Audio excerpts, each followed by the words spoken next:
se passe? Tout le monde va bien? Tout le monde passe de très bonnes fêtes? Alors, bienvenue dans notre ILT. Donc, c'est tout simplement une session où on fait des partages ensemble par rapport aux témoignages, des exhortations, comment Dieu va nous conduire. Et aujourd'hui, nous sommes avec la servante Esther depuis la France. Alors, en tout cas, c'est pour moi un très grand plaisir de t'avoir parmi nous ce soir. Et nous voulons tout simplement laisser ce moment entre les mains de Dieu, que Dieu puisse prendre le contrôle. Oui, au nom de Jésus, Seigneur, nous voulons te dire merci pour ce moment que tu nous as accordé. Je te remercie pour la vie d'Esther qui a pu répondre et pour la vie de chacun. Je vais te laisser ce moment, tu puisses être avec nous du début jusqu'à la fin. Conduis-nous selon ta volonté. À ce que tu puisses Et bien les mains bénir, des temps et des circonstances. de choses, Seigneur, mon Dieu, moi. Merci Seigneur. Trop de toutes choses dans le nom de Jésus. Je vais aussi prier. Amen. Amen. Bon Esther, alors ma toute première question, c'est juste si tu peux te présenter pour savoir, parce que moi je sais qui tu es, mais les gens peut-être ne savent pas qui tu es, si tu peux te présenter, tu fais quoi dans la vie, etc. etc. Ok. Premièrement, bonsoir à toutes les personnes qui nous suivent. Je tiens à te remercier toi ainsi que toute ton équipe pour l'invitation.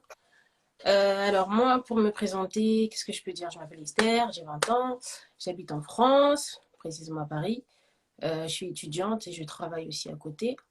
Je sers Dieu dans l'église Gagner les âmes pour le Seigneur, qui est dirigée par Dieu, mais qui a pour berger l'apôtre Langa, donc qui est mon père.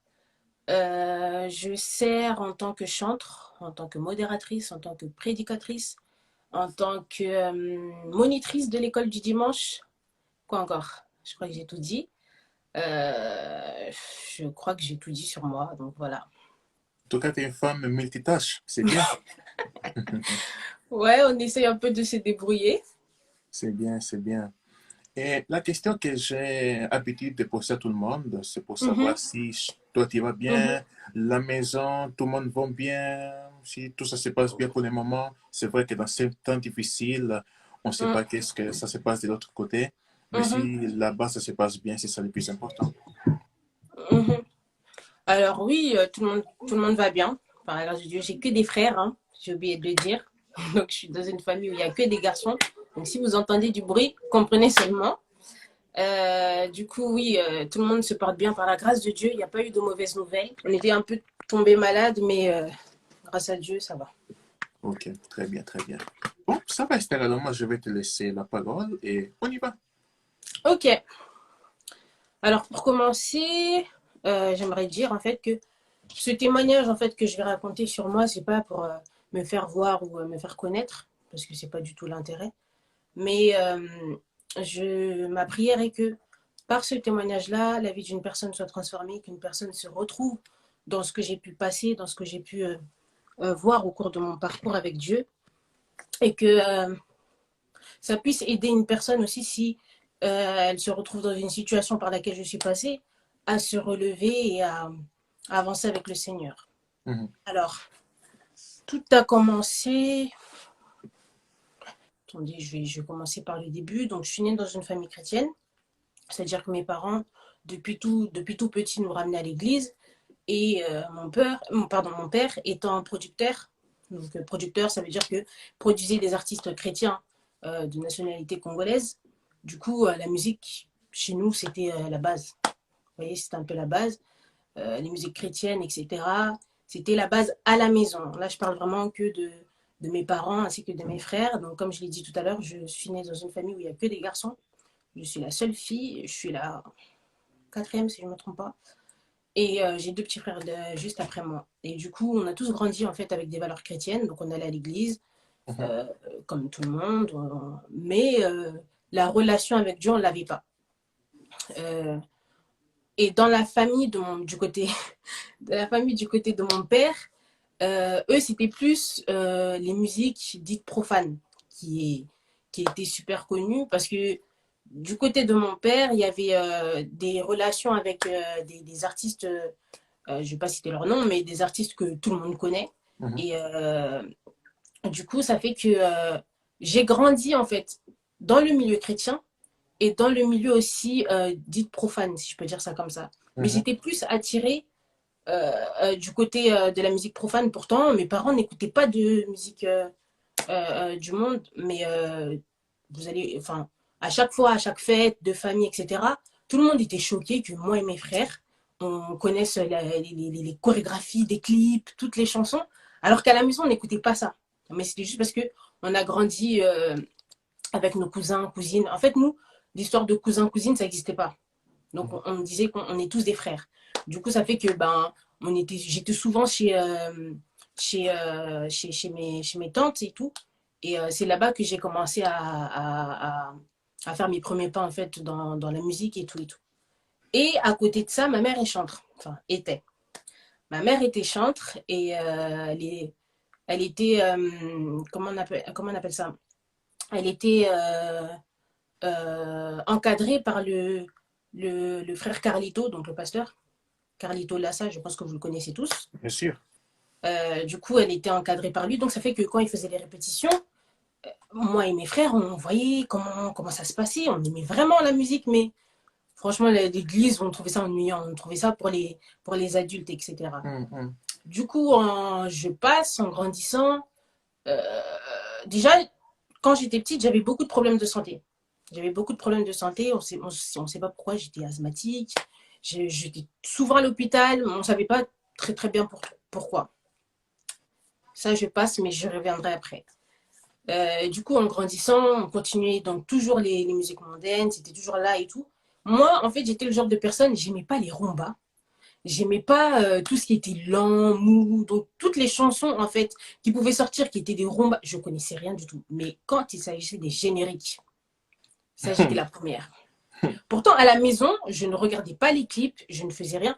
En fait, j'avais cette capacité de, lorsque je vois un clip ou lorsque je vois une chorégraphie, directement, je serais la reproduire. Et c'était la même chose pour mes frères. Et du coup, on a grandi dans ça. Donc, dans toutes les fêtes, on ne pouvait pas partir dans une fête sans argent. Donc, on retournait avec des C'est vrai ça. billets parce que et quand je te dis, on faisait que danser. Même les gens en fait de la fête, eux-mêmes, les invités, ben, Mhm. ils s'asseyaient. Nous, on était toujours sur la piste. Et si le DJ ne nous plaît pas, on est capable de le virer. Nous-mêmes, on met la musique. C'est vrai ça. Ah, plusieurs fois, on a fait ça. Plusieurs Mhm. fois. Et du coup, vu qu'on était une famille d'ambianceurs et tout, on connaissait les familles congolaises qui aiment bien l'argent, les habits et tout, on a grandi dans ça. Et du coup, moi, j'ai grandi dans le 93. Donc, pour ceux qui connaissent, c'est à Noisy-le-Sec, j'ai grandi là-bas. Mais j'étais aussi sur Paris. Donc, sur Paris, c'était chez mes parents. Et dans le 93, c'était chez le grand frère à mon père. Mhm. Et du coup, dans le 93, c'était à cette époque-là, comme j'étais très petite, c'était super chaud. Il y avait plein de choses qui se passaient et tout. Et j'ai grandi un peu dans la violence. Dans la violence. Je voyais je voyais en fait tout et n'importe quoi, des armes, etc. Je voyais plein de trucs. Mhm. Et du coup, vu que j'avais que des frères autour de moi, ça fait que je m'étais fait si je peux appeler ça une carapace parce que j'étais dure en fait, j'étais super Mhm. dure. Mhm. Je pouvais être avec des filles, mais je préférais rester avec des garçons. Par Mhm. exemple, vous pouvez être tous ensemble comme ça en famille, mais je préférais dormir avec mes cousins et mes frères. Mhm. J'aimais pas rester avec les filles, je sais pas pourquoi. Et j'ai continué à grandir dans ça. Et entre-temps, j'allais à l'église. J'étais le genre de personne, quand je vais à l'église, qu'il y ait de la louange, qu'il y ait adoration, prédication, ça ne m'intéressait pas du tout. Donc, Mhm. la louange, j'étais assise, je regardais les gens comme ça. En fait, je venais pour passer l'heure, quoi. Et quand il y a eu l'école du dimanche, parce qu'à une époque, il n'y avait pas eu l'école du dimanche, mais quand il y a eu l'école du dimanche qui a commencé, j'avais cette envie, en fait, de chanter. J'aimais chanter. Parce que j'ai commencé à chanter, ça j'ai oublié de le dire, j'ai commencé à chanter et j'avais 3 ans. Ok. J'avais 3 ans. Et mais c'était pas quelque chose de sérieux. C'était vraiment pas quelque chose de sérieux. Je savais pas que c'était vraiment un don que Dieu m'avait donné. Je me disais que vu que maman chante, ben, c'est normal que je le fasse aussi. Et Mhm. du coup, bah, l'écodime a commencé. Du coup, on a commencé à apprendre à prier, etc. Et il y avait une chorale. Il y avait une chorale. Et dans la chorale, bah, j'étais souvent la voix lead. J'étais souvent la voix lead de la chorale, etc. En fait, j'avais cette chose en moi qui faisait qu'à chaque fois, j'étais mise en avant. même quand je ne le voulais pas. Hmm. J'étais tout le temps mise en avant et j'aimais pas du tout. Je détestais ça. Mais à chaque fois, valide, même si on devait faire, je sais pas, enfin, une présentation, etc., j'étais toujours mise en avant. Je sais pas pourquoi. Et même quand, en grandissant, quand on avait des partages, etc., moi, je parlais jamais. J'aimais pas parler pour montrer que je savais. En fait, donc, du coup, je parlais pas, je fermais ma bouche, je restais dans mon coin. Mais à chaque fois qu'on me poussait à parler, bah, je sortais quelque chose qui étonnait, en fait, les adultes. Hmm. Et moi, je m'en foutais, donc je continuais et tout et tout. À une époque, je sais plus j'avais quel âge. Pour ceux qui sont en France, j'étais en classe de CE1. Je sais pas en CE1, on a quel âge à peu près. Ma mère a eu le cancer. Elle a eu le cancer et tout. Et à la même période, elle était aussi enceinte de Oh. mon avant-dernier petit frère. Bon, lui, il est mort, mais il y a eu après il y a eu le dernier. Et Hmm. du coup, ma mère, elle a attrapé le cancer et tout. Et c'était l'année en fait la plus difficile pour moi parce que je voyais plus ma mère. Je voyais plus ma mère et du coup ça fait que je travaillais plus à l'école. Quand je Hmm. travaillais plus à l'école, j'avais vraiment des mauvaises notes. En fait, je rêvais. Donc je pouvais être là en fait avec tout le monde pendant que le professeur il parle. Ben moi j'étais, mes pensées étaient ailleurs. Je sais même plus à quoi je réfléchissais, mais j'étais vraiment ailleurs. J'étais vraiment plus là. Et ça fait que j'ai raté mon année. Et donc, à la fin de l'année, vous savez, on donne le pronostic si tu vas passer à la classe suivante ou si tu vas Oui. redoubler. Et Mhm. moi, bah, c'était évident que je devais redoubler, mais pour moi, je me disais que je devais avancer parce que je savais que j'avais les capacités de réussir et tout, mais c'est juste que j'avais pas donné le meilleur de moi. Et du coup, mes parents ont décidé en fait de me faire redoubler. Et ça, c'était franchement, j'étais détruite, mais vraiment j'étais tellement détruite, mais je le montrais pas. Je le montrais pas, donc mes parents ne le savaient pas. Je disais, oh, ok, d'accord, bah, je vais redoubler, ok, il n'y a pas de souci et tout. Mais j'étais tellement mal parce que je me disais, en fait, mais je suis pas bête, pourquoi vous voulez me faire redoubler? Parce que moi, je réfléchissais comme ça. Je me disais que si je redouble, c'est que je suis stupide. Hmm. Et Hmm. du coup, moi, j'étais le genre de personne, quand il y a quelque chose qui arrivait, je le montrais pas spécialement, en fait. Je suis quelqu'un qui gardait, en fait, les choses et bah, quand ça va éclater, ça va éclater. Mais généralement, ça éclatait pas. Hmm. Et du coup, donc j'ai continué l'école et tout. Et donc ma mère, par la grâce de Dieu, son cancer est parti. Donc on a continué comme ça. J'avance. J'arrive à mes 14 ans. J'avais 14 ans, donc c'était en 2014. Donc j'avais dit que j'avais 20 ans. Donc calculez déjà, je suis de quelle année? Donc Hmm. j'avais 14 ans et c'était un dimanche comme ça où le pasteur parlait de baptême. Hmm. Et les annonces, et il disait oui, ceux qui veulent se baptiser, vous pouvez vous inscrire à la fin. Moi, ça ne m'intéressait pas. Je me disais, je vais me baptiser à 50 ans parce que je trouvais que les choses de Dieu, c'était pour les vieux. Hmm. Comment on Hmm. m'avait présenté les choses, c'était trop dur, c'était trop strict et je ne me voyais pas dedans. Donc moi, je vivais ma vie, je ne faisais pas énormément de bêtises. Mais au niveau de la musique, franchement, j'étais trop attachée à la musique. Hmm. Et du coup, ma mère prend la décision d'aller m'inscrire alors que moi-même, je ne savais pas. Ah. Donc, elle m'inscrit au baptême. Non seulement elle m'inscrit moi, mais elle inscrit deux personnes, en fait, une amie et ma cousine.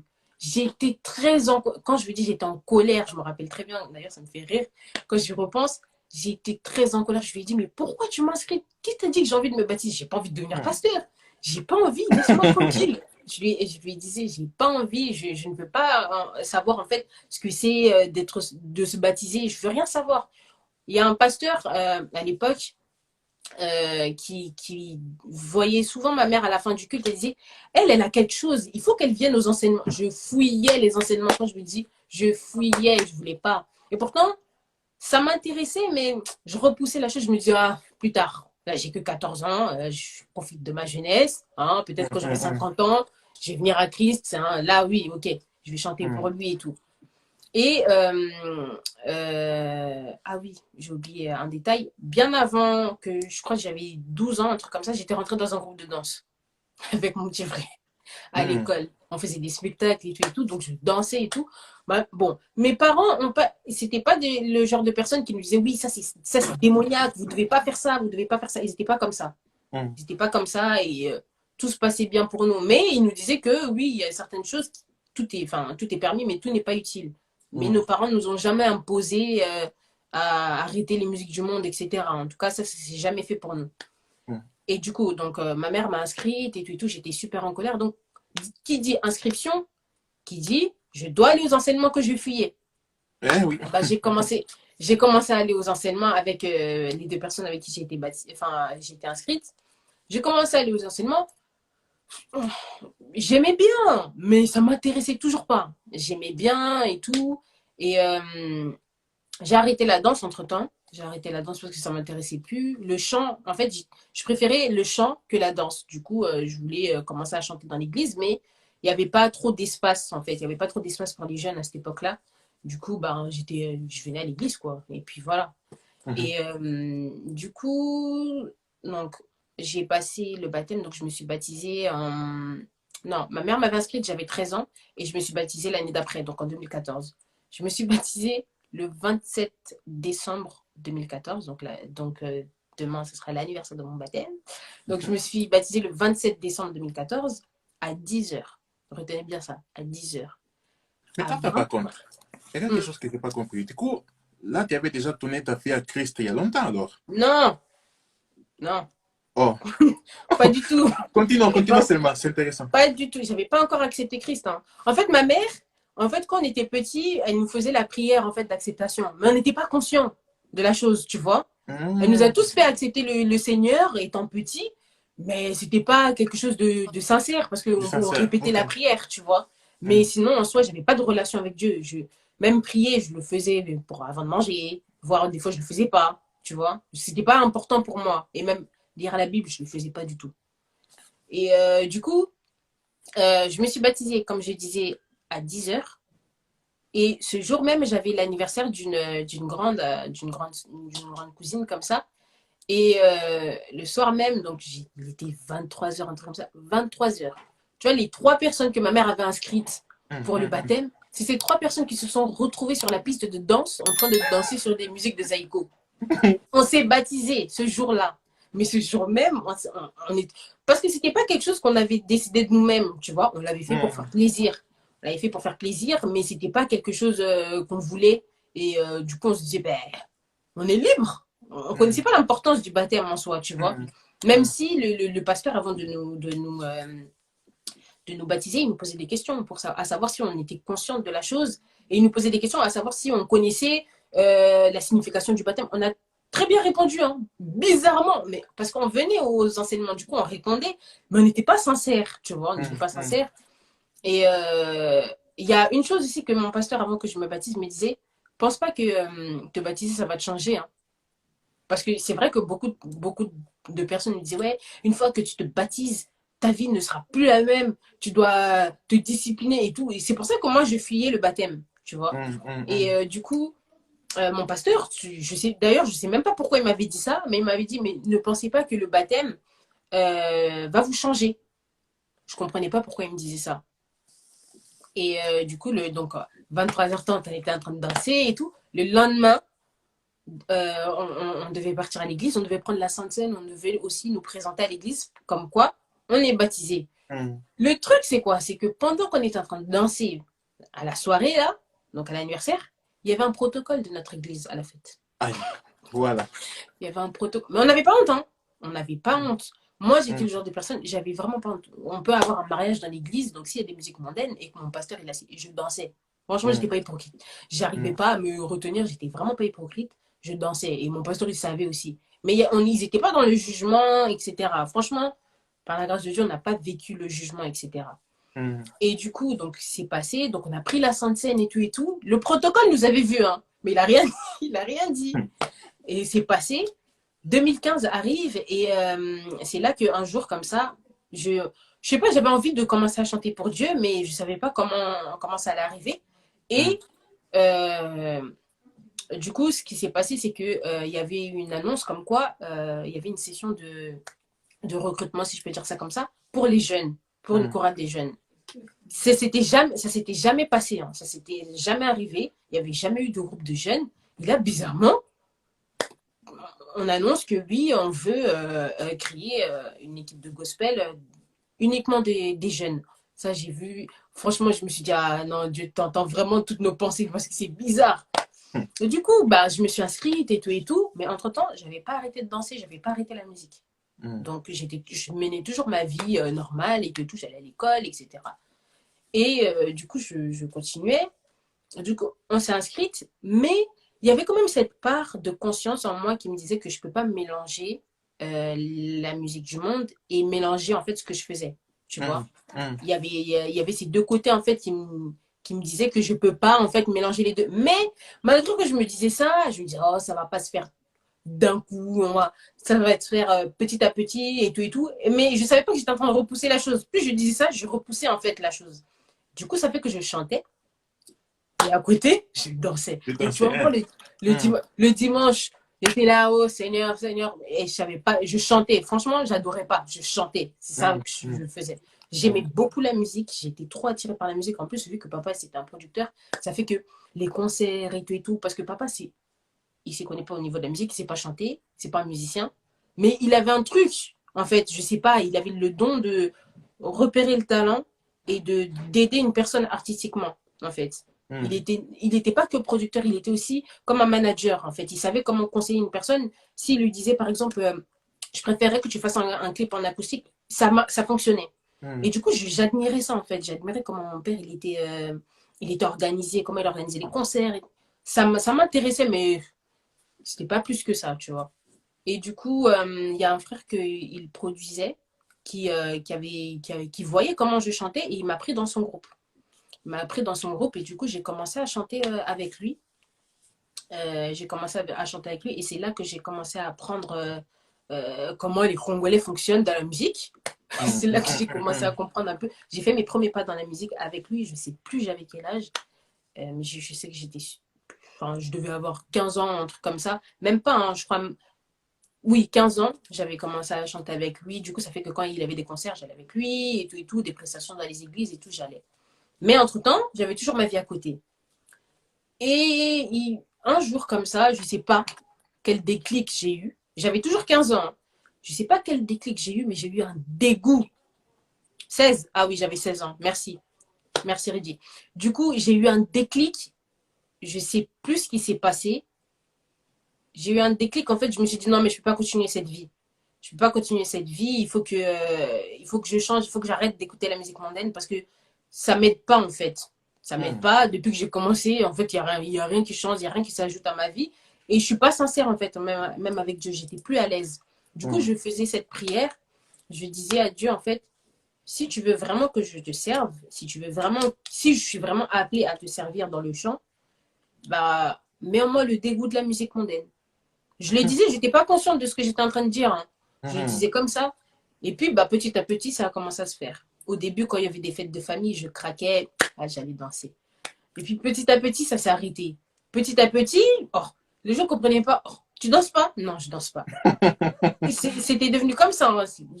Ça s'est arrêté petit à petit. Hein. C'est vrai qu'au début, j'avais vraiment du mal. Donc, moi, je suis trop sensible à l'oreille avec les instruments, surtout la guitare basse. Je suis trop sensible à la musique. Donc, ça fait que quand j'entendais quelque chose qui y avait une sonorité vraiment, j'étais là, en fait, je pouvais craquer facilement. Et du coup, ben, le dégoût a commencé à rentrer. Et c'est là que j'ai commencé à chercher vraiment à connaître qui était Dieu. Donc, à mes 16 ans. J'ai commencé à chercher. Pourtant, je me suis baptisée à 14 ans. Hein. Mais c'est à mes 16 ans, donc 2 ans après, que j'ai commencé à chercher qui était Dieu. Parce que aussi, je servais Dieu. Je me suis dit, en fait, que je ne peux pas servir Dieu et avoir une autre vie à côté. Du coup, ce qui m'a permis de vouloir chercher Dieu, c'est le fait de servir. Si je ne servais pas, peut-être que je n'aurais pas cherché, j'aurais continué. Et du coup, donc j'ai commencé à chercher Dieu.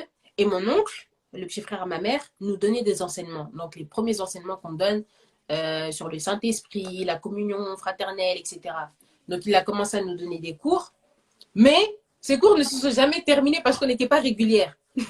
On n'était pas régulière et d'ailleurs il était très énervé. Il disait mais vous avez la grâce de Dieu en vous, mais vous n'êtes pas sérieuse. Vous commencez quelque chose, mais tellement vous occupez d'autres choses, vous êtes plus dans l'ambiance de la jeunesse, ben, vous pensez à autre chose, etc.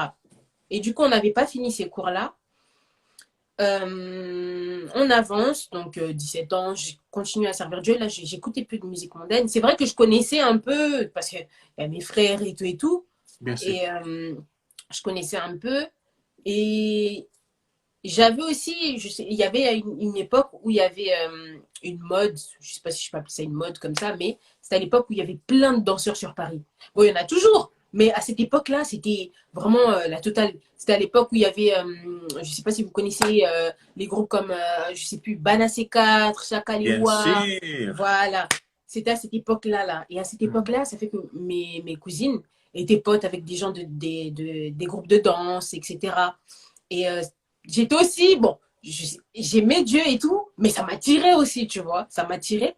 Voire même, on est déjà parti à des concerts et tout et tout. Et mon petit frère dansait. Mon petit frère dansait, donc ça fait que à chaque prestation où il allait, je l'accompagnais. Parce qu'il était petit. Moi, je devais avoir 16 ans, un truc comme ça. Lui et moi, je crois, on a 3 ans d'écart, si je ne me trompe pas. Et du coup, bah, il sortait pas tout seul. Bon, c'est vrai que des fois, il sortait tout seul pour ses répétitions, mais pour en tout cas les prestations, je l'accompagnais souvent, tu vois. Donc, je n'écoutais plus de musique du monde et tout, mais quand il s'agissait d'aller l'encourager, j'allais l'encourager.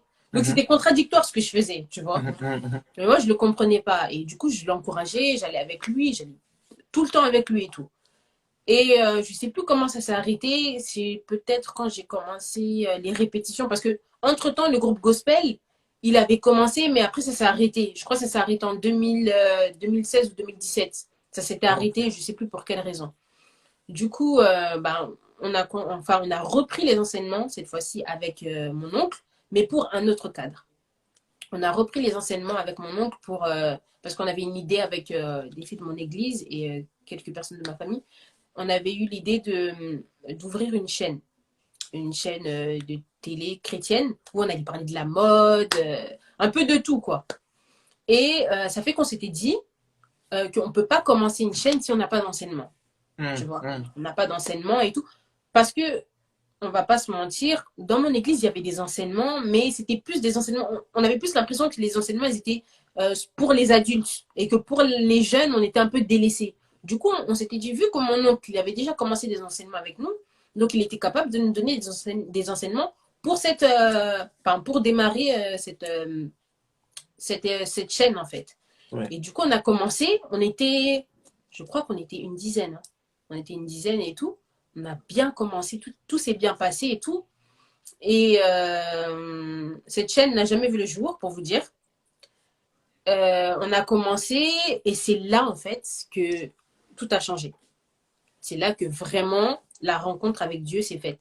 On a Mhm. commencé les enseignements en 2017. On a commencé Mhm. en 2017. Ouais, on était une dizaine, oui.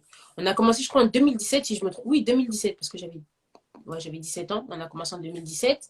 Et c'est là qu'on a commencé à comprendre qui est le Saint-Esprit, comment, comment le Saint-Esprit opère, en fait, comment prier, etc. Il y avait on avait vraiment. C'était des enseignements qui nous attiraient, on posait des questions et tout, et tout. C'était Mhm. Mhm. super bien. On priait, on passait du temps dans la prière et tout. Et le jour où tout a basculé, c'est le jour où on a eu la leçon sur le Saint-Esprit. Mhm. Ce jour-là, je ne sais pas ce qui s'est passé, on s'est toutes retrouvées par terre.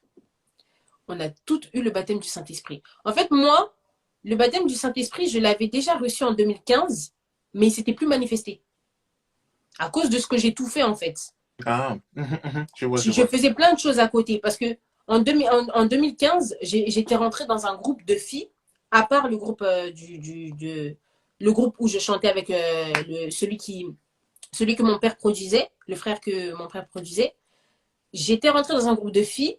Et dans ce groupe de filles, on faisait aussi des prestations dans les églises. Et un jour, quand on faisait une prestation, c'était la prophétesse Eliane Isaac qui prêchait. Et je me rappelle que ce jour-là, c'est la première fois que j'ai parlé en langue. Ok. Elle était en train de prier. Elle m'a même pas touchée. Hein. Elle priait pour tout le monde et tout. J'étais devant. Et c'est ce jour-là que le parler en langue est arrivé. Mais après ça, niet, il n'y avait plus rien. Mhm. Parce que je faisais d'autres choses à côté et c'était normal. Et du coup, ça s'est remanifesté lors de cette réunion qu'on a eue. Et à partir de ce jour-là, on était vraiment devenus comme des ivres du Saint-Esprit. Donc, on avait un zèle, les dons, on savait comment les dons se manifestaient, etc. Et le soir même, en fait, le lendemain plutôt de cette réunion, il y a Donc, je dormais. Il n'y avait personne chez moi, je crois, je ne me rappelle plus. En tout cas, ma chambre, elle est vraiment à part avec celle de mes frères. Du coup, je suis vraiment isolée. Et j'étais en train de dormir. J'entends le Saint-Esprit qui me dit, tu as le don de prophétie. Mais je ne savais pas que c'était le Saint-Esprit. Hein. Je ne savais pas.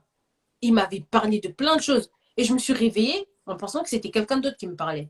Parce que je n'avais jamais entendu cette voix. Et du coup, j'ouvre la porte, je me dis, qui me parle? Personne ne me répond. Je me rendors. La même voix continue. J'étais mal à l'aise. Je me suis réveillée, je ne sais plus à qui j'avais écrit. Je crois que j'avais appelé mon oncle. Et je lui ai dit, oui, j'ai entendu une voix et tout. Ça veut dire quoi? Et c'est là qu'il m'a dit que c'était le Saint-Esprit. La prochaine fois qu'il va te parler, n'aie pas peur, écoute. Parce qu'il est en train de te donner des directives, en fait. Et du coup, la prochaine fois que j'ai entendu, je suis restée calme et j'ai commencé à noter ce qu'il me disait. J'ai commencé à noter et tout. J'ai commencé à voir en fait ce qu'il voulait que je fasse pour lui. Parce que jusqu'ici, j'avais jamais eu réellement de discussion avec Dieu. Et c'est là que les rêves, parce que je rêvais beaucoup à l'époque, mais je ne comprenais pas la signification de mes rêves, etc. Franchement, je ne demandais pas. J'étais le genre de personne qui je rêve de quelque chose, ou si je sais que quelque chose va arriver, je ne vais pas le dire. Mais quand la chose elle va arriver, c'est là que je vais dire, ah, mais je savais. J'étais souvent comme ça. J'avais cette capacité de savoir que les choses allaient arriver. Et parfois, je le disais, parfois, je ne le disais pas. Quand je ne sentais pas aussi une personne, souvent, j'avais raison. Mais je ne savais pas que c'était un don. Tu vois, je ne savais pas que c'était un don. Pour moi, je disais, je suis super intelligente. C'est juste de l'intelligence. Ce n'est pas un truc spirituel. Et la première fois que j'avais fait un rêve où je me voyais en train de prêcher, j'avais 16 ans.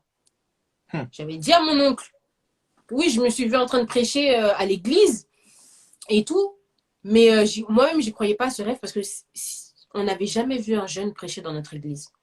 Du coup, quand j'ai fait ce rêve-là, j'ai dit à mon oncle, mais je ne vais jamais prêcher. Je ne suis pas pasteur. Hein? D'accord. Il me dit, non, tu n'es pas pasteur, t'inquiète pas. J'ai dit, ok, mais pourquoi je me suis vue en train de prêcher? Il me dit, mais parce que tu seras amené à le faire. Et moi, je refusais. Je dis, mais non, le chant, c'est bien. Peut-être que j'étais en train de chanter, mais j'étais juste en train de parler. Et tout. Il m'a dit, tu étais en train de prêcher. Donc, c'est mon rêve, mais j'essaie de le détourner. Parce que Échappatoire. franchement, moi, quand je voyais les pasteurs et tout, ça ne m'intéressait pas. Hein. Ça ne m'intéressait pas. Je disais, c'est pas pour moi. Déjà, mes parents ne sont pas pasteurs. Qu'est-ce que je vais faire et tout et tout. Pourtant, mon père, tous ses amis, c'était des pasteurs. Donc, ça fait que nous, quand on allait dans une église, on était accueillis comme des enfants de pasteurs. Donc, les gens pensent. Jusqu'aujourd'hui, il y a des gens qui pensent que mon père est pasteur. Alors que pas du tout. C'est juste que on a grandi dans les choses de Dieu et juste mon père côtoyait beaucoup de pasteurs, etc.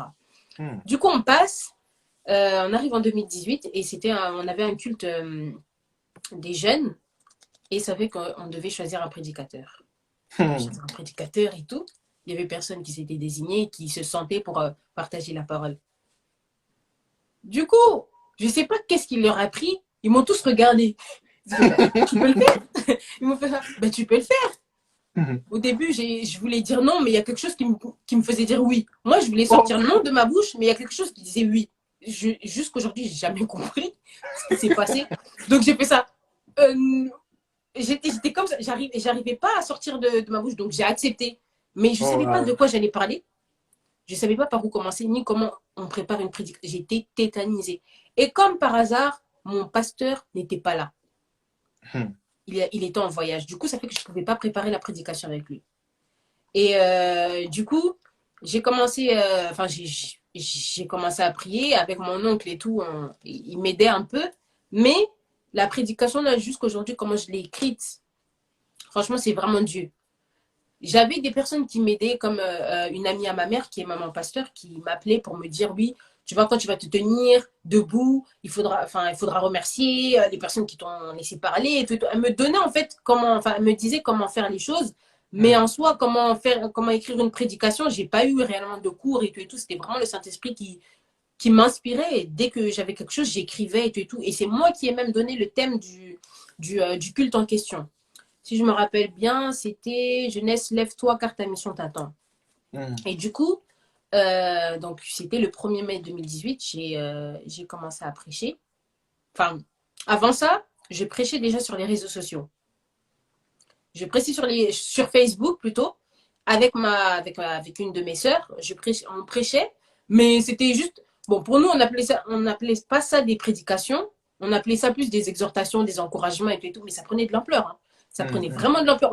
On ne sait pas, en fait, les gens nous écrivaient de partout. On recevait plein de demandes d'amis sur Facebook. Jusqu'aujourd'hui, ces demandes d'amis, je n'arrive pas à répondre. Parce qu'il y en avait trop. Chaque jour, il y avait des gens qui venaient nous écrire, qui venaient nous encourager et tout, qui nous disaient, ouais, c'est bien ce que vous faites et tout. Nous, on ne prenait pas ça au sérieux. Et bon, après, on a continué, on a continué. Et donc, 1er mai 2018, j'ai prêché pour la première fois. J'ai été tétanisée. Mhm. J'étais vraiment tétanisée. On avait vraiment pris, j'avais maigri parce que j'avais une pression. Je me disais que je vais prêcher devant tous les pasteurs de l'église. Je vais prêcher devant des adultes. Encore si je le faisais devant juste la jeunesse, j'aurais fait ça comme un partage normal. Mais là, j'avais la Mhm. pression. Et tellement j'avais la pression, j'avais l'habitude, en fait, ce qui me calmait, c'était d'écouter des adorations.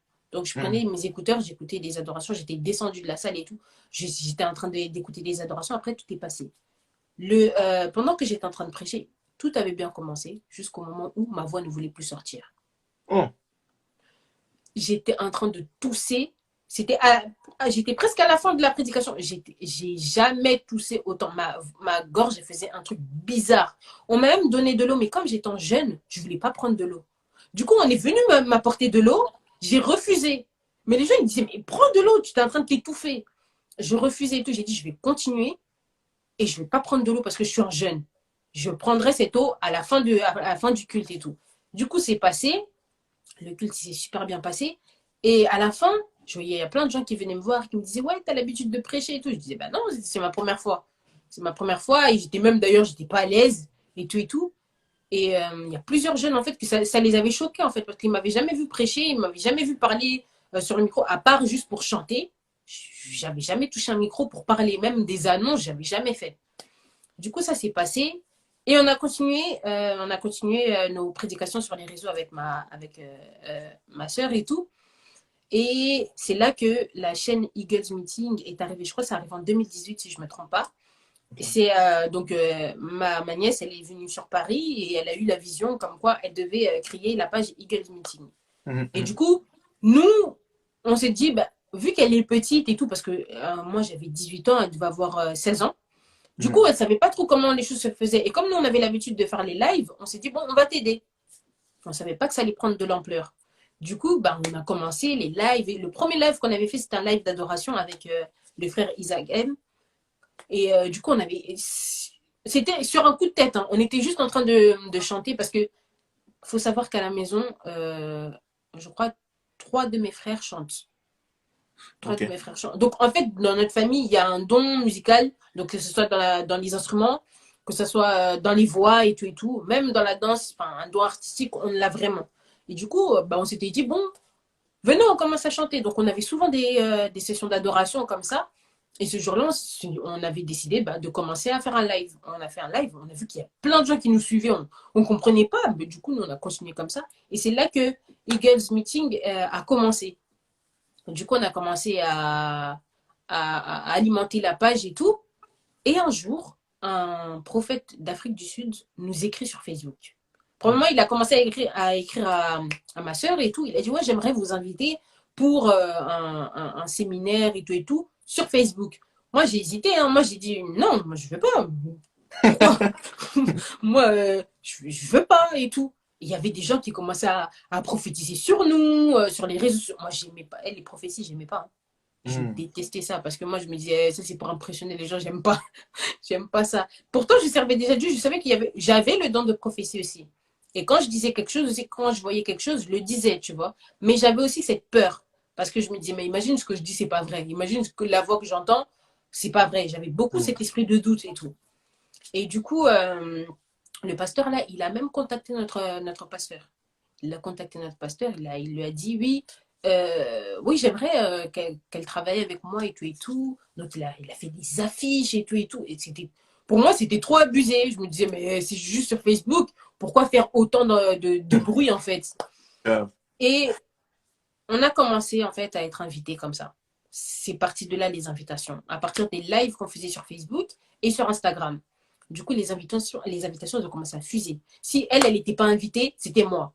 Sinon, c'était toutes les deux. On était tout le temps invités. Jusqu'au jour où il y a une personne qui m'écrit sur Facebook comme quoi il aimerait nous inviter au Congo. Oh. Déjà là, quand j'ai vu ça, déjà que nous, on avait déjà le projet de partir au Congo pour les vacances, tu vois. Vu que moi, j'étais déjà partie en 2016 au Congo, j'aimais trop. Donc je me disais, je peux pas ne pas partir. Et là, c'était en 2019. C'était en 2019. Ouais, 2019. Et du coup, la personne voulait nous inviter pour un concert parce qu'il savait que je chantais. Mais il Ok. ne savait pas que je prêchais. Et il m'avait dit, ouais, j'aimerais bien que ben, tu viennes. Donc, on a une association et tout, des enfants militaires. Et j'aimerais bien que tu viennes chanter et tout comme artiste principal du concert. Ah, wow. J'ai refusé. J'ai j'ai refusé parce que moi, j'aimais. En fait, je me cachais toujours derrière les leaders, en fait. Tu Ouais, vois? Parce que entre-temps, quand j'ai commencé à chanter dans les autres groupes, j'ai chanté aussi avec l'évangéliste Prosper. d'accord. L'évangéliste Prosper, lui, c'est vraiment quelqu'un qui m'a supporté parce que j'étais trop chiante. Et j'apprenais en fait d'eux, mais jamais j'avais eu l'idée de commencer à diriger une équipe, tu vois. C'était pas dans ma tête. Moi, je me disais, je suis bien dans les cœurs, tu vois. Et puis, j'avais pas cette confiance en moi, genre de pouvoir l'idée et tout, et tout. J'avais vraiment pas cette confiance. Mais on me poussait toujours à faire des leads. Toujours. Donc, on pouvait être 15 dans un groupe, c'est toujours moi qui va faire tous les leads. Toujours. Mais je n'avais pas cette confiance en moi. Les gens disaient, ouais, tu as la capacité. Même un jour, mon pasteur me dit, mais comment tu fais pour arriver à l'idée? Je dis, ben, je sais pas. Je travaille pas sur ma voix. Je faisais rien du tout. Et du coup, il m'a dit, oui, j'aimerais que t'inviter pour le concert pour que tu sois l'artiste principal. Et figurez-vous que dans le concert, là, les personnes qui étaient invitées, c'était la sœur Adassa. Il y avait le frère Gamaliel Lombo. Il y avait, j'ai oublié le nom de la dame. Je sais plus, mais elle chante chez Gaël. Et du coup, je me disais, moi, artiste principal, et eux vont jouer ma première partie, mais c'est une blague. En tout C'est cas, une blague. Je dis, mais vous m'avez déjà entendu chanter? Je dis, mais là, mettez-moi peut-être dans une première partie, je sais pas, ou dans le chœur, oui. Mais artiste principal du concert, c'est trop. Et ils étaient déter, hein, ils étaient déterminés et tout. Ils ont contacté ma soeur. Ma soeur, elle aussi, elle a dit, oui, oui, c'est une bonne idée, c'est une bonne idée. Et du coup, bah, vu que le voyage il était déjà prévu, je leur ai dit, bon, après j'avais pas totalement accepté, mais je leur ai dit, bon, on verra quand je serai là-bas sur place. Mais sauf que eux, ils étaient déjà en train de se préparer. Ils m'ont demandé une liste de chansons que moi j'écoutais. Moi aussi, comme j'étais trop dans l'ambiance, j'ai envoyé les chansons que j'écoutais, alors que c'était des chansons qu'ils étaient en train de répéter. Il y en avait tout cas. toute une équipe qui se préparait pour ce concert. Et genre, j'étais l'artiste principal, mais moi, j'étais pas préparée du tout. Donc ça fait que je leur avais envoyé une liste de chansons, mais moi-même, je les avais pas travaillées. En fait, c'était des chansons que moi-même, j'écoutais tout le temps. Et donc, arrivé au Congo, avant d'arriver au Congo, c'était l'année où j'avais passé mon bac. C'était l'année où j'avais passé mon bac. Pour passer mon bac, j'ai souffert, je vous dis. J'ai les 2 années, en fait, donc mon année de première et de terminale, j'ai tellement souffert parce que j'avais une lourdeur. J'avais plus envie d'aller à l'école. J'avais plus envie d'aller à l'école. Je sais pas qu'est-ce qui m'avait pris, mais je faisais, j'avais jamais fait ça. Moi, j'avais tout le temps des notes correctes et j'avais pas de mauvaise appréciation. Tous les profs m'aimaient et tout. Mais au niveau des absences, ces 2 années, les absences, mais ça a fusé. J'ai jamais fait autant d'absences de toute ma vie. Ah Et je ouais. sais pas pourquoi. Donc, j'arrivais pas à aller à l'école. J'arrivais pas jusqu'au jour, ils ont prévenu ma mère et tout. Et ma mère, elle a dit, mais qu'est-ce qui se passe? Et puis, je parlais pas, en fait. Je disais pas que, ouais, j'arrivais pas à aller. En fait, moi, comme je le disais au début, j'étais une personne qui cachait, en fait, souvent mes trucs. Quand j'avais un problème, je le disais pas. J'avais du mal à m'ouvrir et à dire les choses. Et pendant ces 2 années-là, j'ai vraiment souffert. Et pourtant, c'était des années décisives pour moi. Parce que, bah, je devais passer le bac. Et après le bac, bah, il y a les autres, il y a l'université, etc. Mais pour faire la filière que je voulais, il fallait que j'ai le nombre de présences en fait, nécessaires. Avec les Ouais, absences, ouais, tu ne ouais. pouvais pas. Mm. Et j'avais trop accumulé les absences. Et du coup, ben, on priait et tout avec mes sœurs, elles m'aidaient et tout. On se soutenait, mais c'était super dur. Je sais pas ce qui s'était passé, mais j'avais une lourdeur. J'aimais plus l'école, j'étais saoulée, j'en avais marre. Et par la grâce de Dieu, j'ai réussi à avoir mon bac. D'ailleurs, le jour du bac même, je me suis réveillée. Tout le monde était déjà Dans son école, moi, je me suis réveillée en retard. J'étais en train de traîner des pieds. Parce que pour moi, je me disais que je l'avais, mais j'avais une part aussi qui disait que, ouais, toi, tu l'as pas parce qu'avec le nombre d'absences que t'as eu, c'est impossible, tu vois. Et par la grâce de Dieu, j'ai eu mon bac. Et du coup, quand j'ai eu mon bac et tout, donc j'ai eu mon bac, je crois, le 7 juillet, un truc comme ça. Et le 10 juillet, on devait partir à Kin. Donc imaginez si j'avais raté mon bac. Imaginez si j'avais raté mon bac, genre le 7 juillet. Comment je serais partie faire un concert à Kin? Je serais pas bien. Du coup, par la grâce de Dieu, j'ai eu le bac et tout. On a eu notre bac avec ma soeur et tout. Et du coup, on est parti au Congo. Le premier jour, on est arrivé, j'ai vu pas toute l'équipe, mais la moitié de toute l'équipe qui préparait le concert. Ils sont venus nous accueillir. Moi, je prenais ça pour des blagues, hein, mais ils sont venus nous accueillir à l'aéroport et tout. Ils étaient plusieurs et tout. J'étais vraiment impressionnée et tout. Wow. Ils sont venus et tout et tout. Ils se sont présentés parce que je les connaissais pas de vue. Je les avais parlé au téléphone, mais sinon, c'était pas vu et tout. Et du coup, ils sont venus nous accueillir. Le lendemain de notre voyage, ils sont tous venus. Enfin, la même équipe est revenue, donc l'équipe d'organisation est venue nous voir pour nous expliquer un peu mon programme, le KIN. Moi, je croyais que j'étais venue pour des vacances. Mais c'était pas du tout. C'était C'était pas pas l'école. du tout. Ils avaient vraiment fait mon programme du séjour. J'avais des jours de repos, mais sur les jours de repos, dans une semaine, je devais avoir, je crois, 1 jour ou 2 jours de repos. Et encore. Et du coup, j'avais des répétitions tout le temps. Le rythme à Kin, mais j'arrivais pas. La manière de répéter, les temps de prière et tout, j'arrivais pas. Déjà, eux, ils se lèvent super tôt. Donc, ça fait qu'on devait se lever tôt. On avait plein de trucs. Ils avaient calé, en fait, des heures précises où je devais répéter, où je devais aller voir les enfants, parce que du coup, c'était dans le cadre d'une association. Je devais aller voir D'accord. les enfants. Ils avaient calé aussi des émissions télé. Mais moi, j'étais pas préparée à ça du tout. J'étais vraiment pas préparée à ça quand on m'a dit oui, on va passer à la télé et tout. J'ai dit mais pourquoi passer à la télé? Vous Oh, pouvez jusqu'à passer la à la télé? vous pouviez passer à la télé vous-même. Moi, j'ai pas envie de me faire connaître. J'ai pas besoin de tout ça. Oh, salut ma grande sœur Yabella. Alors, du coup, ouais, je voulais pas passer à la télé. Moi, j'ai dit mais déjà votre concert, j'ai pas accepté encore. Donc calmez-vous. Calmez-vous. Du coup, on a commencé à chanter. La première fois que je suis rentrée, je suis allée à la répétition avec mon petit frère, et ma soeur, on était très impressionnés. J'avais jamais vu ça de ma vie. Je me disais, en fait, en France, on blague avec la musique.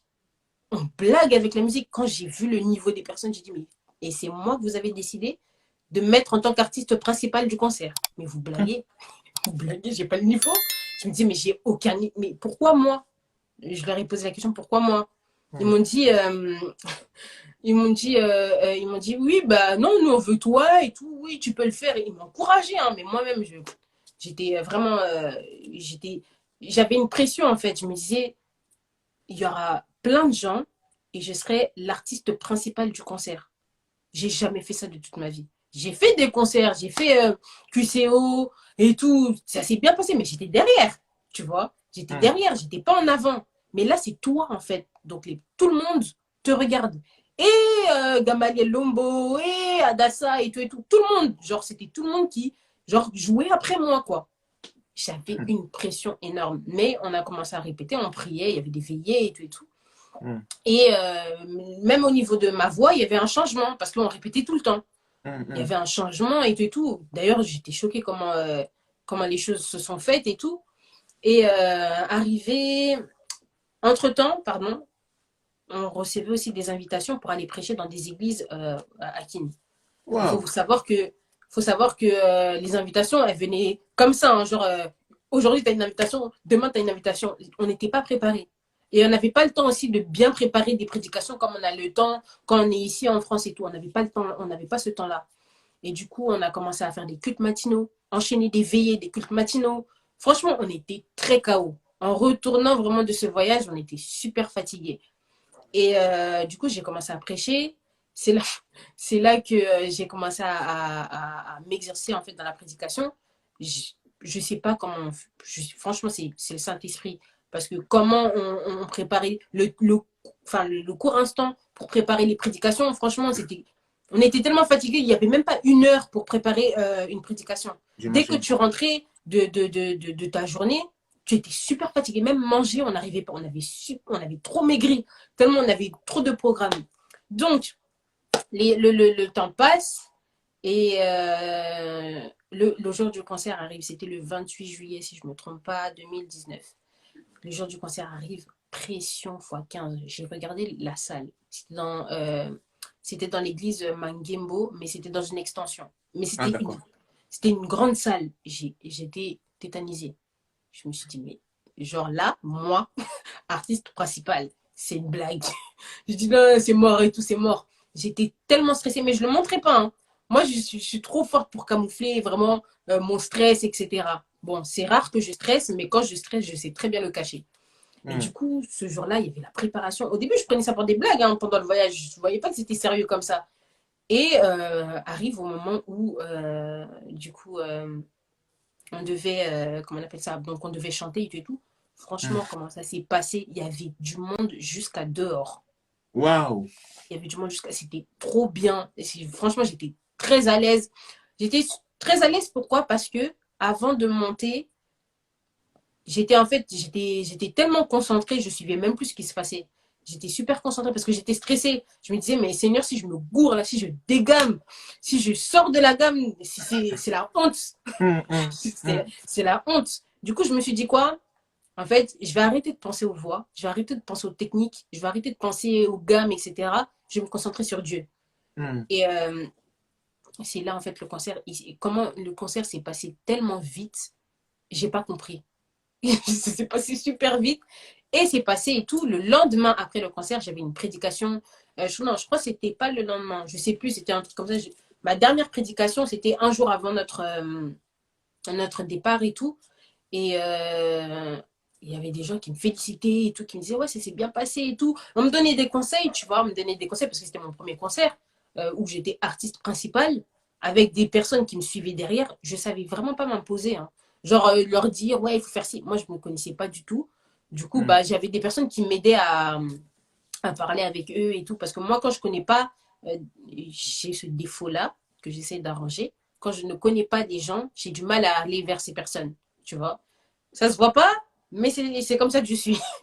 Et du coup, j'avais du mal à les aborder. En plus, eux, ils n'ont pas la même mentalité que nous. Donc, je peux dire quelque chose, ils vont mal le prendre et tout, tu vois. Donc, je ne savais pas comment m'exprimer. Si je devais m'exprimer en lingala, déjà, le lingala, je ne parlais pas du tout.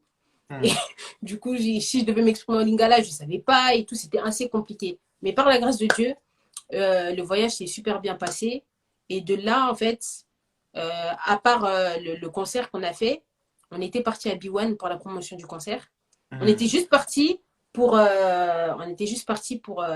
parler du concert, justement. Et le réalisateur des émissions de B1, donc le réalisateur de l'émission Ta Grandeur, donc ce Ok. réalisateur-là, je sais pas qu'est-ce qu'il lui a appris. Il a commencé à parler avec nous. Il a commencé à parler avec nous. Il nous a dit, ah, vous venez de France, toi tu chantes. Oh, pourquoi tu fais pas un album? J'ai dit, mais j'ai pas envie de faire un album. Ça m'intéresse pas. Ça m'intéresse pas. Pourtant, il y a plusieurs personnes qui me disaient, ouais, sors des chansons et tout et tout. Et puis, j'écrivais. Ouais, je dis au passé parce que j'écris plus. J'écrivais beaucoup de chansons. J'ai beaucoup de chansons dans un cahier, mais je me disais que ça m'intéresse pas. C'est pas pour moi en fait. Je vais laisser les autres sortir des chansons, mais moi, c'est pas pour moi. Moi, Hmm. laissez-moi chanter à l'église, ça me va. Et tout le Hmm. monde, à chaque fois que quelqu'un me voyait, il me disait, pourquoi tu sors pas quelque chose et tout et tout. Je disais, non, j'ai pas envie. Et ce réalisateur-là aussi, il me poussait. Il me disait, mais pourquoi? Pourquoi? Et je disais, laisse-moi, je veux pas. Et il a dit, ok, bon, bah, vous êtes toujours à Kin? J'ai dit oui. Enfin, on a dit oui avec ma soeur et tout. Et il nous a proposé en fait une émission sur les femmes. Parce que comme on travaille entre-temps dans la chaîne Bigospel, Mhm. parce que ça je ne l'ai pas dit, on travaille dans l'émission Bigospel en tant que présentatrice d'émission, ça fait Ok. qu'il avait commencé à regarder les émissions, enfin il a regardé un peu ce qu'on faisait. Et du coup, ça l'a intéressé. Il a dit, ah ben pourquoi pas vous tournez, enfin pourquoi pas tourner une émission de femmes. Vous donnez un thème et tout, vous venez et tout. Et puis nous, on a accepté, on s'est dit, ok, pourquoi pas. Mais c'était sur B1, donc pression fois double. On ne savait pas de quoi on allait parler et tout et tout. Et c'est de là, en fait, ce réalisateur-là, je ne sais pas, il nous a il nous a tellement mis à l'aise. Il nous a même invités pour des événements de Gaël, pour même un concert, le concert que Ada elle avait fait à Kin. Et ben, nous, on était là, en fait. On Ok. était là, on devait y aller, mais à cause des programmes, on n'est pas y allé. Et du coup, même son passage sur B1, on devait y aller, mais à cause des programmes, on n'est pas y allé. Mais en tout cas, on est passé sur B1 et c'était la première fois qu'on passe pour une émission vraiment où on est invité à la télé. Cette émission aussi, d'ailleurs, elle est toujours sur YouTube. Je ne sais plus c'est quoi le nom, mais en tout cas, elle est toujours sur YouTube. Et on avait parlé sur la jeunesse face à la société.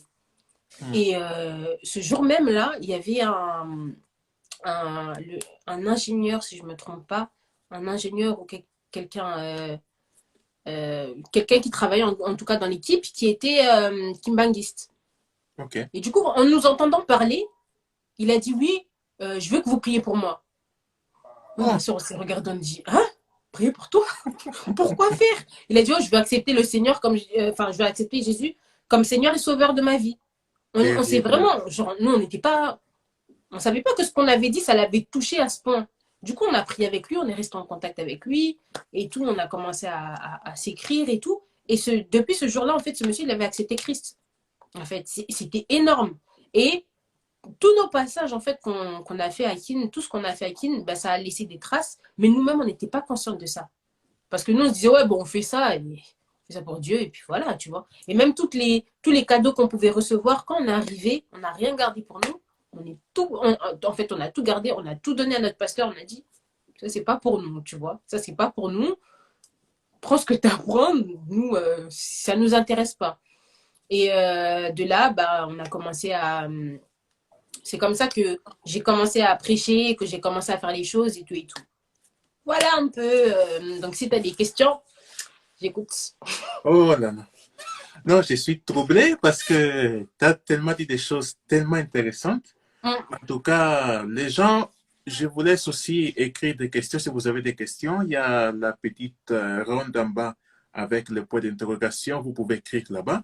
Mhm. Moi, entre-temps, je ne sais même pas par où commencer parce que tu as dit tellement de choses importantes.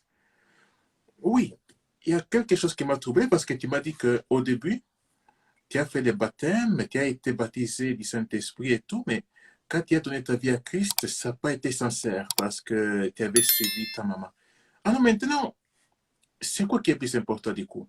Accepter Christ, être baptisé pour les gens qui nous suivent, parce qu'il y a des gens qui disent que accepter Christ, c'est pas si important, ou bien Mm. être baptisé, c'est pas si important. Alors, qu'est-ce qu'il faut faire? Alors, dans mon cas à moi, en fait, moi, le fait d'être baptisée, ça a été important dans le sens où si ma mère ne m'avait pas inscrite pour le baptême, peut-être que je ne l'aurais jamais fait. Hmm. Et ça aurait jamais fait un déclic. En fait, n'empêche, le fait d'avoir accepté quand même de se faire baptiser, ça a créé quelque chose en moi, mais bien plus tard. Tu vois?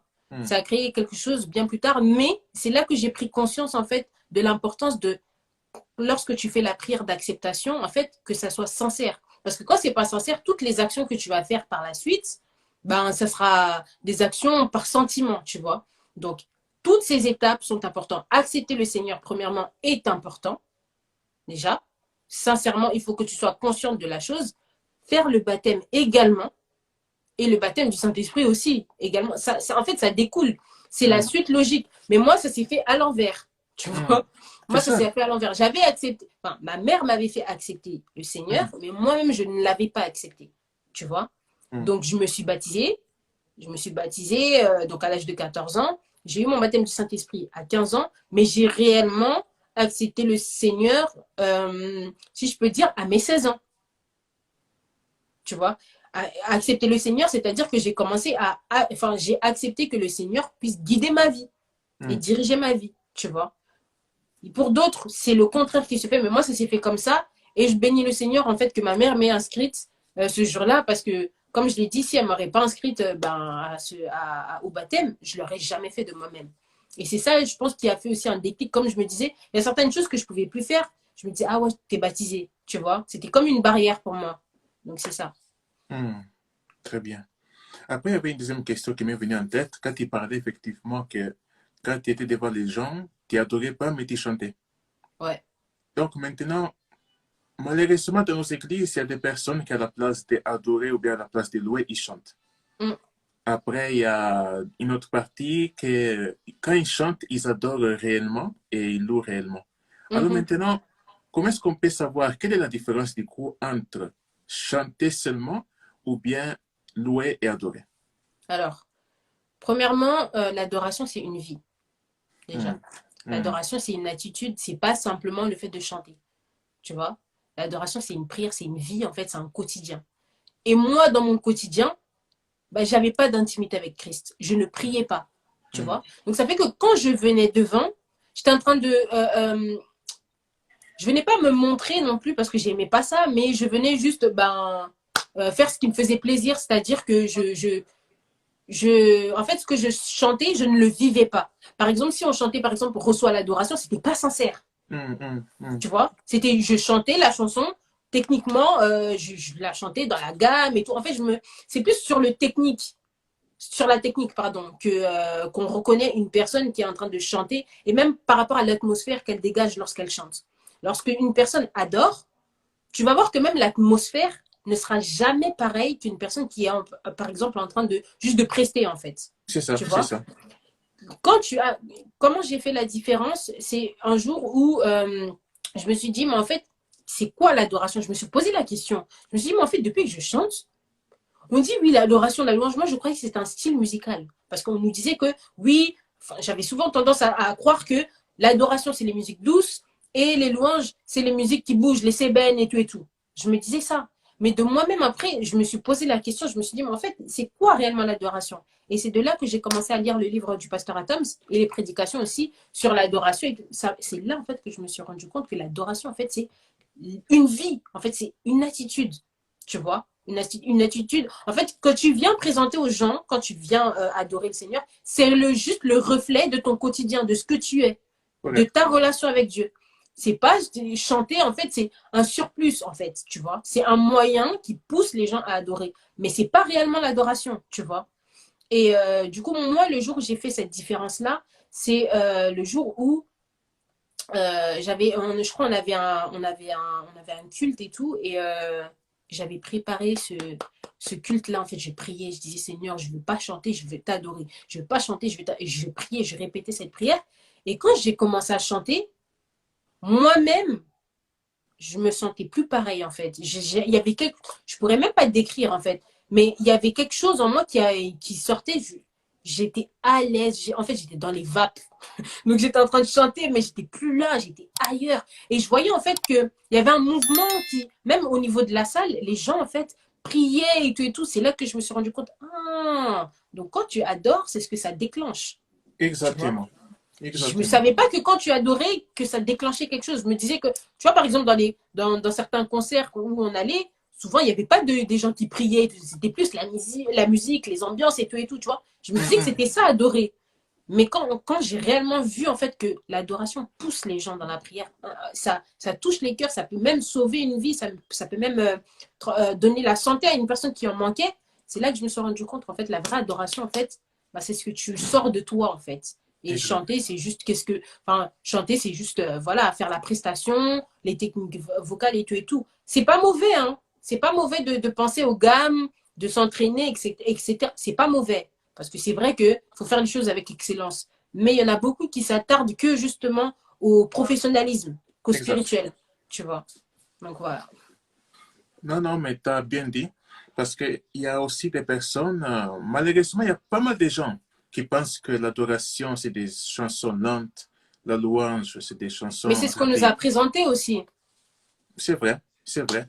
Donc, il y a pas mal de gens qui n'ont pas vraiment été enseignés comme il se doit. Et je ne sais pas si ça t'est déjà arrivé une fois, que tu Mm, arrives dans une église, que peut-être ils ont bien chanté, hein, c'est parfait, mais ils n'ont pas déclenché ouais. comment on dit, l'atmosphère. Mhm, Donc, du coup, qu'est-ce que tu es obligé? Tu es obligé encore à monter, de chanter encore, ou bien de louer, ou bien adorer comme l'Esprit va te diriger, pour que mm, l'atmosphère puisse se libérer. mm, mm, Parce mm. qu'il y a pas mal de gens que quand ils veulent prêcher, l'atmosphère vite que c'est pas déclenché, ils sont pas à l'aise. Ouais. Donc, ils peuvent pas prêcher. Du coup, quand tu Mhm. déclenches l'atmosphère, tu sais que maintenant, là, c'est bon, tu peux prêcher. Ouais, c'est vrai, c'est vrai, c'est vrai. Tu vois, en fait, les chantres, les musiciens, on se rend pas compte en fait du poids qu'on a sur un culte. C'est pas le prédicateur en fait qui a le grand poids. Hein. Le poids, il revient vraiment sur les personnes qui sont les conducteurs de louange et d'adoration. Parce que si nous, on n'est pas concentrés et si nous, on n'arrive pas en fait à ouvrir les écluses des cieux, celui qui viendra après, il aura du mal. Il devra faire Exactement. beaucoup d'efforts en fait. Correct. Alors que si nous, on prépare déjà le peuple dans l'adoration et dans la louange, ça va couler en fait. Ça va couler tout seul. Les choses vont se faire toutes seules. Il n'aura pas beaucoup d'efforts à faire pour captiver l'attention des gens, pour reconnecter les gens, pour les inviter à prier. Ça va se faire tout seul en fait. Souka. Bon, on passe avec la question. Ici, je vois, il y a quelqu'un qui a posé la question. Comment tu fais pour gérer ton stress? Comment j'ai fait pour gérer mon stress? Bon, en fait, moi, c'est rare que je stresse déjà, premièrement. Je ne sais pas comment je fais, mais c'est rare que je stresse. Mais quand je stresse, enfin, j'ai appris à me valoriser. Dans quel sens? Ou si par exemple, je sais que c'était par exemple pour un contrôle, etc., que j'avais, je me disais des bonnes paroles en fait. Je me disais, oui, tu es intelligente, tu vas réussir. Tu es intelligente, tu vas réussir, Dieu t'a donné l'intelligence. En fait, par rapport aux paroles que Dieu en fait disait sur moi, je me les répétais. Et ça me permettait aussi de canaliser mon stress. Et moi, c'est la musique. C'est la musique. Je prends mes écouteurs, je ferme mes yeux, je marche, en fait, je fais des tours, en fait, je fais des 100 pas et j'écoute la musique, en fait, et ça m'apaise. C'est comme ça que mon stress part, en fait. Voilà, D'accord, donc en écoutant la musique. en écoutant la Donc musique. après, il y a Ouais, je vais différents. pas écouter des sébènes, mais je vais écouter des adorations. Est-ce que maintenant tu écoutes la rumba maintenant? La rumba congolaise? J'aime bien, mais c'est pas ce qui me... Non, enfin, j'aime pas trop. Enfin, j'écoute certaines musiques et tout, mais c'est pas mon favori, quoi. C'est toujours les sébènes, moi. Je Instinct suis de désolée. soi, hein? Ah, toujours. Ça change pas. Il n'y a aucun problème. Aucun problème. Non, mais les gens, je vous laisse poser encore d'autres questions si vous en avez, si vous voulez poser des questions. Moi, du coup, entre-temps, j'avais une dernière question parce que tu vois que je me suis retrouvé dans ton cas. Par exemple, tu connais déjà c'est quoi ton appel, mais tu fais tout le temps que les fouilles. Tu fouilles, tu fouilles, tu fouilles, tu fouilles. Ouais. Après, pour terminer, tu acceptes. Maintenant, pour les gens qui nous suivent, sûrement, ils savent quel est leur appel, mais ils font tout le temps que fuir. Quel conseil tu peux leur donner? Alors moi j'ai une seule histoire en fait qui me revenait toujours en fait quand j'essayais de fuir parce que moi j'étais trop en fait moi mon défaut c'est que même si je sais les choses et ce défaut là en fait j'essaie de travailler dessus c'est que même si je sais les choses c'est pas que pour le ministère hein, c'est pour la vie quotidienne même si je sais les choses j'ai souvent tendance à douter de la chose il faut que je voie d'abord que la chose arrive pour que oui j'y crois et c'est un défaut tu vois. Du coup, il y a toujours une histoire qui me revenait, c'était l'histoire de Jonas. Jonas, il avait une mission. Il était trop têtu. Et franchement, c'était moi. Je suis une personne, mais têtue. Franchement, grâce à Dieu, ça s'est baissé. Mais j'y travaille toujours parce que c'est super dur de, de, de, de pouvoir accepter les choses directement. Moi, le conseil que je pourrais donner à une personne qui connaît son appel, premièrement, ne force rien. Parce qu'il y en a certains, quand ils connaissent leur appel, ils veulent faire les choses à leur manière. Déjà, si tu es appelé, c'est Dieu qui permettra et qui ouvrira des portes pour que tu commences à exercer dans ton appel. Et deuxième chose, l'humilité. Correct. L'humilité, pourquoi? Parce que on était plusieurs. Le niveau de connaissance que j'avais, c'était pas le niveau de connaissance que tout le monde avait. Moi, je savais que j'étais appelée, mais je le montrais pas. C'est pas que je le... Oui, au début, je l'acceptais pas, mais quand je l'ai accepté, je me faisais pas voir non plus. Je disais pas que oui, moi, je suis appelée, oui, moi, j'ai ceci, oui, moi, j'ai cela. Non, tu vois. Il faut accepter, en fait, de marcher dans l'humilité, parce que l'humilité, ça va te protéger de beaucoup de choses, tu vois. Beaucoup prier, beaucoup jeûner, beaucoup méditer la parole.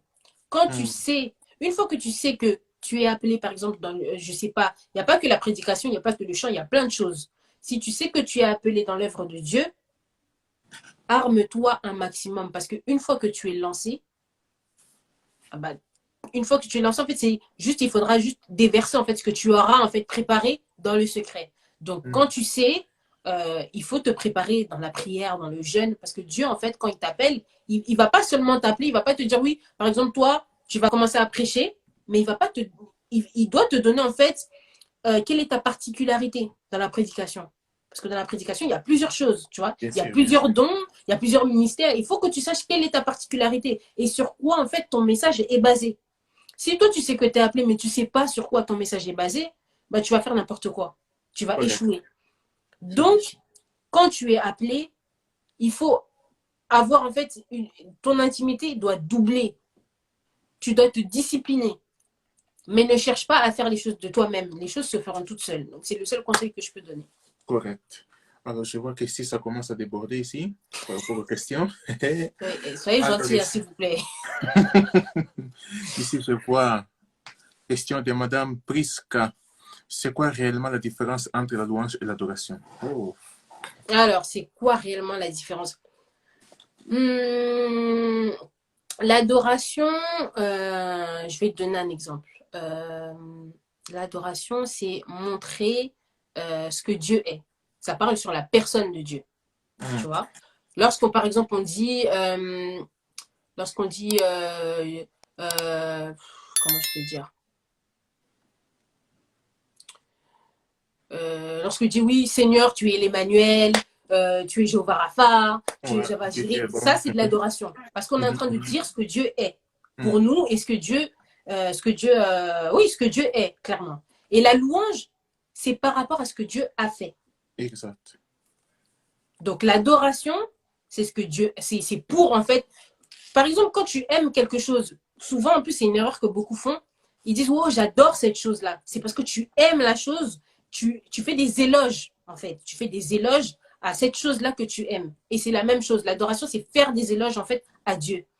La louange, c'est lui rendre grâce tout simplement pour les bienfaits qu'il a fait. Par exemple, s'il t'a protégé, je dis, par exemple, quand tu pries et que tu dis, Seigneur, je te bénis parce que tu m'as protégé. Ça, c'est une louange. Parce que tu m'as protégé, parce que tu m'as gardé. Tu dis ce que le Seigneur a fait pour toi. C'est ça la louange. Très bien. Merci. Alors ici, on a une deuxième question de la part de Madame Sarah. Comment tu te prépares vocalement et spirituellement parlant? Alors, vocalement, je ne vais pas vous mentir. Hein. Je n'ai pas de technique, j'ai pas de préparation. Je le fais pas. Franchement, c'est un défaut. C'est vraiment un défaut. Mais ça m'a beaucoup porté préjudice aussi. Mais je me prépare. J'ai pas des techniques. J'ai essayé hein, de faire des exercices vocaux et tout. Mais franchement, je suis trop une flemmarde. Donc, je le fais pas. Mais il y a un exercice, ouais, un exercice que j'avais appris quand j'ai commencé à chanter. C'était des exercices juste pour faire E, A, O, I, O. Je fais juste ça. Et encore, je ne le fais pas tout le temps. Mais pour préparer, par exemple, un culte ou une prestation, etc., bah, je ne me prépare pas pour un culte. Je me prépare tous les jours, en fait. Tu vois, je ne me prépare pas pour une activité. Donc, ça veut dire que spirituellement parlant, je ne peux pas savoir quand est-ce que je vais chanter. Je peux aller dans une église, on me dit oh, aujourd'hui tu vas chanter. Plusieurs fois, ça Ouais, m'est arrivé. ouais, ouais, ouais, Comme ouais. Akin, je suis arrivée dans des églises, je ne connais pas les pasteurs principaux. On m'a dit, tu chantes. Mais si tu ne te prépares pas, genre tous les jours, et que tu te prépares que pour des activités, le jour où ça va t'arriver, tu vas être tétanisé et tu vas rien faire. En fait, tu vas rien faire de bon. Ce que tu dois sortir en toi ne va pas sortir. Donc, ça veut dire que la préparation pour l'adoration et la louange se fait tous les jours. Ça se fait pas à un temps précis. Donc, spirituellement, beaucoup de jeunes. Moi, ce que l'évangéliste Prosper m'avait dit, c'est que un adorateur devrait au moins avoir un jour de jeûne dans la semaine. C'est ce qu'il m'avait dit. Mm. Et j'ai eu en fait j'ai commencé à appliquer ça en fait pour je prie le Seigneur par rapport à ma voix, par rapport à ce que je dois ressortir au travers de ma voix, parce que le chant, il y a beaucoup de choses qui se fait à travers l'adoration et la louange. Du coup, je jeûne, je médite, je lis beaucoup de livres sur l'adoration et la louange aussi, Mm. et Mm. je suis aussi des prédications aussi par rapport à ça. Voilà ce que je fais. Pas mal, pas mal, pas mal. Ok, alors là, est-ce qu'il y a encore d'autres questions? Non, c'est bon. Apparemment, c'est bon. Très bien. Mais est-ce que il y a encore les concerts que tu as fait à Mangembo sur YouTube? Non, malheureusement, non. Oh, pourquoi? Ça a Non, on a pas, fait je sais plaisir. pas ce qui s'est pas. Même moi, j'ai jamais vu le concert en question. J'ai jamais vu le concert. Et d'ailleurs, jusqu'aujourd'hui, je sais pas pourquoi. Je crois qu'il y avait eu un problème au niveau du montage. Du coup, j'ai Waouh. jamais vu la vidéo. Je vais essayer de la voir, mais je sais pas si elle sera postée sur YouTube. Mais non, j'ai pas de prestation. On Enfin, j'ai pas parlera de. après. On parlera après. Ouais. Ok. Est-ce que tu as, un mot pour la fin? Juste pour un mot Mm. pour les gens qui nous suivent. Et aussi, après, je te laisserai faire la prière de clôture. Alors, si j'ai un mot de la fin, j'ai pas pu tout raconter parce que si je racontais tout, on allait faire 2 heures ici. Hein. Enfin, on allait faire plus d'heures d'ailleurs. Hmm, Mais faut savoir qu'il y a certaines circonstances qui nous poussent aussi à se rapprocher de Dieu. hmm, Moi, il y a eu les rêves, etc. Mais il faut savoir qu'il y a eu une situation aussi dans ma vie qui m'a aussi encore plus poussé à me rapprocher de Dieu. Et c'est quand je suis tombée malade et que je suis rentrée à l'hôpital. C'était à cette période-là, quand j'avais 15 ans, euh, que j'ai rencontré en fait le Seigneur. Donc ça veut dire que peu importe comment tu rencontres le Seigneur, peu importe dans quelles circonstances tu rencontres le Seigneur, cela, ça nous importe peu. Le but, c'est hmm. vraiment d'avoir une relation sincère. Parce que ce qui nous bloque, en fait, nous, la jeunesse, c'est que on a peur des préjugés. On a peur de se lancer parfois dans ce que Dieu nous dit, alors que si Dieu t'appelle, c'est que tu es capable de faire les choses. C'est ça. Nous, on est trop souvent, en fait, on voit les choses tellement charnellement et physiquement qu'on se dit que oui, de nous-mêmes, c'est impossible. C'est vrai. Si tu te regardes, quand tu te regardes, tu te dis c'est impossible. Moi aussi, c'était la même chose. Je me disais, faire un concert en tant qu'artiste principal, c'est pas possible. Devant des personnes qui ont déjà fait des concerts, des années et des années de concerts, etc., pour moi, c'était impossible de le faire. Mais parce que c'était Dieu qui avait voulu la chose, il faut savoir que j'accepte pas les invitations pour accepter les invitations. Ça, j'ai oublié de le dire. Hmm. Avant d'avoir accepté chaque invitation que je faisais, je priais et j'allais demander à mon pasteur. C'est ce que je faisais. Parce que ça, Important. je l'ai pas précisé, mais c'est très important. Le respect Important. des autorités. Je Ouais. n'allais pas prêcher de gauche à droite, jusqu'aujourd'hui d'ailleurs. Hein. Je ne vais pas prêcher de gauche à droite sans avertir mon pasteur et sans prier. Vous voyez, c'est super important d'avoir l'aval de Dieu parce que tu peux avoir plusieurs invitations, mais si Dieu ne te dit non, il ne faut pas y aller. Correct. Tu vois. Et du coup, moi, je me voyais incapable. Mais parce que Dieu, à chaque fois, me montrait que j'étais capable, en ouvrant des portes, c'est là que j'ai commencé à comprendre réellement que non, en fait, c'est vraiment sérieux ce que Dieu a déposé en moi et que je ne peux pas blaguer avec ça, en fait, tu vois. Je ne peux pas blaguer avec ça, mais c'est vrai que ça m'arrive parfois aussi de baisser les bras, de douter quand je vois que je suis humaine. Quand je vois qu'il y a quelque chose qui se bloque, quand je vois que quelque chose ne se passe pas comme je l'ai prévu, c'est vrai que je me braque et j'ai souvent tendance à baisser les bras, mais c'est mauvais. Que les situations de la vie, que les problèmes qui peuvent se passer autour de nous ne nous poussent pas en fait à douter de Dieu ou de ce que Dieu a déposé en nous.